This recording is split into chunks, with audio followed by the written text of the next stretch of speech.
పిలాని, అటేమో పల్లి బఠానీ. ఏం కావాలో మీరే ఆలోచించుకోండి. పల్లి బఠానీ నేను ఉత్తాని అంటలేను. పల్లి బఠానీ ఎందుకంటే ఆయన నిజంగా చెప్పాలంటే జర్నలిస్ట్ కాదు, మన్ను కాదు. ఆయన కేవలం ఉదయం కాలక్షేపం కోసం బూతులు తిట్టే ఒక సంస్థను నడిపే వ్యక్తి. పెద్దవాళ్ళని తిడితే పెద్దోడిని అయిపోతా అనుకునే బాపత్.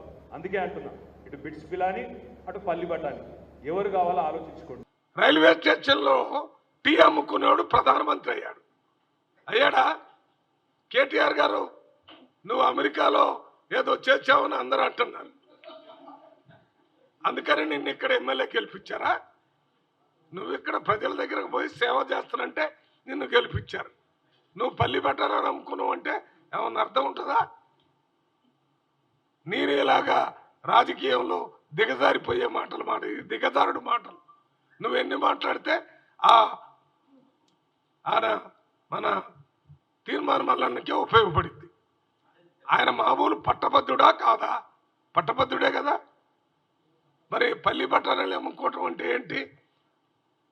ఏం మాట్లాడుతున్నావు నువ్వు? బిట్స్ పిలానీలో చదివినోడే పట్టభద్రుడు. ఆయన ఒక్కడే అరుగుడు అయితే ఆ కాలేజీ వాళ్ళే ఓట్లేయాలి. ఈయన అరుగుడు అనుకొని ఎలక్షన్ కమిషన్ ఒప్పుకుంది కదా. నువ్వు ఎలక్షన్ కమిషన్ నిర్ణయాన్ని అవమానపరుస్తున్నావు. ఇదే అతిగా మాట్లాడటం, అహంకారంతో మాట్లాడటం. ముందు ఈ మాటని విత్డ్రా చేసుకోవాలి. మేము ఎలక్షన్ కమిషన్కి దీని మీద కంప్లైంట్ చేస్తాం ఇప్పుడు.